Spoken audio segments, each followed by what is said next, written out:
Well, what's up, guys? I'm excited to be back, and I know that a lot of you guys were wondering where I've been and why I took a break from making videos. And so this video is going to be breaking down the reasons why and what's been going on in my life. To fully understand the situation, we need to go way back to when Gizmoslip first began. I'm just coming out of college with student loans. I didn't have a full-time job. I had a part-time job as a consultant. And we decided to do this as kind of like a side thing to see if, maybe we can make some money doing it, something that we would enjoy. We love making videos. We love talking on the internet, right? So Darren had already been making videos on YouTube, and so we decided to start this channel. And things actually went pretty well. We got a lot of notoriety right off the bat. Our videos got posted to TechCrunch and to Engadget and Gizmodo, and we were actually making pretty good money. Back then, YouTube was making like around $3 per 1,000 views, approximately, somewhere in that range. That's what everyone would tell you. This is back again in 2011.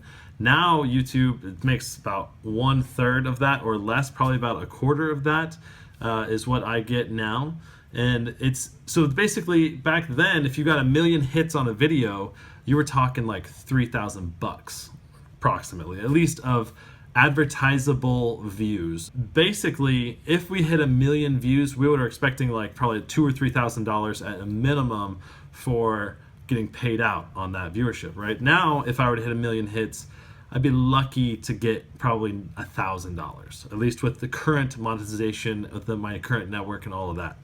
Right, so anyway, back in the day when we first started Gizmoslip, we saw a lot of channels get crazy viewership, like 16 million hits in 2 weeks on this iPhone 4 versus Galaxy S3 drop test or something. We were like, holy crap, we need to get on this. Like, this is awesome. We should totally make some more drop tests. We thought about ways we can improve the drop test, standardizing it from an exact height. And we thought about how we can bring in slow motion cameras to make the drop test way more interesting, and you can see the detail around it.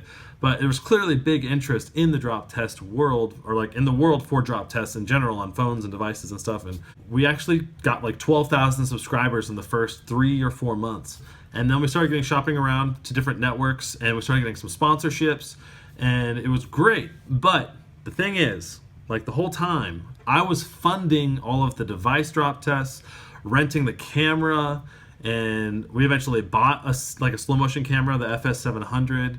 But we rented the Phantom twice, and just to give you guys an idea, those Phantom rentals can be so expensive, like $3,000 for 2 days or $5,000 for a week. And that's for like a cheap Phantom. Like if you want a really fancy Phantom, you're probably talking like $5,000 a day for like a Phantom 4K Flex. It's just insane pricing, right? I was taking a huge financial risk going into Gizmoslip, and it helped a lot as we got sponsors because it helped pay for drop tests, it helped move the channel along. But Darren and I never made enough money with Gizmoslip to actually do it full time. Darren worked at Best Buy the whole time, and I worked in my part-time like oil and gas consulting job for software. Right, that's what I do now full time. And the reason why I ultimately needed to take a break from YouTube is because during those first 2 years of doing drop tests, buying the slow motion camera, and then also renting slow motion cameras, I accumulated a lot of credit card debt. So lesson number 1, guys, if you're going to start a small business, don't do credit card debt. Get a small business loan. There's government programs for that. You can get small business loans from your bank. There's lots of different options. Don't do it with a credit. One of the credit cards had 26% interest on it. That was the smaller one, thankfully. My bigger ones had like 13.5% interest rate on it.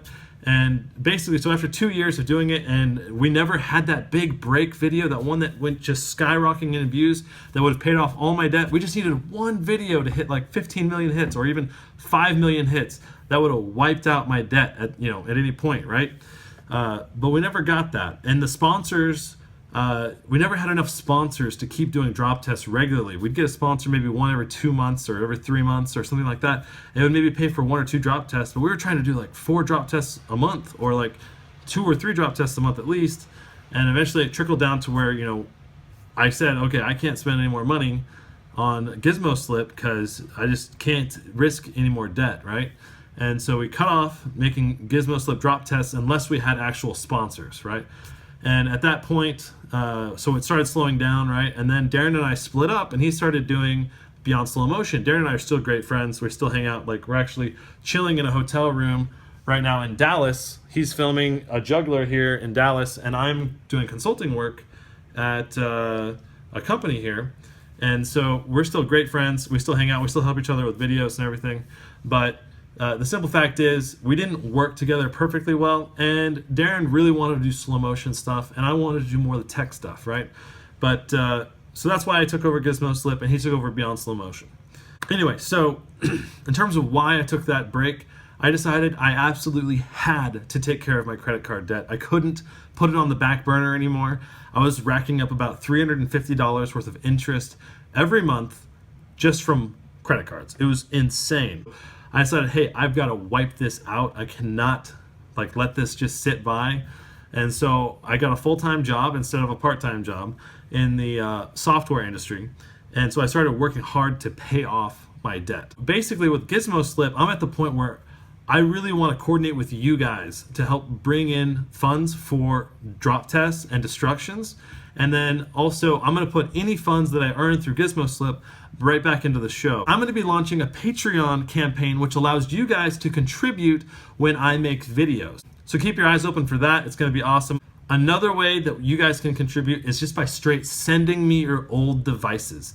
I've decided that I really want to get more destructions on the channel. So we're going to leverage the slow motion camera, which I've actually got the camera right next to me here. Here's a phantom camera right here. Right there. There it is. And so we're going to leverage that slow motion camera, and we're going to make some awesome slow motion destruction videos of maybe like your old iPhones, old Android phones. Just do like mass destruction. So I'm going to be accepting those devices. If you've got a used one, a working one, and as long as it looks physically okay, send it my way. I'll have my address in the description down below. I'm not going to have my actual address, but you can send it to a PO box that I will be picking up the iPhones and devices as they come in. And I'll be making some epic destructions. I'm talking like my goal is to get like 100 iPhones and destroy them in one video, or like 50 Android devices and 50 iPhones, and I don't know. We're just maybe create a ton of different awesome destruction videos. So ideally, I want to make tons of destruction videos. I want Gizmoslip to be more focused. Keep an eye out for the Patreon video announcement as well as the giveaway announcement, and for more drop test videos coming up whenever the funds come in. I look forward to making more videos for you guys. Should be a lot of fun. I will see you guys soon.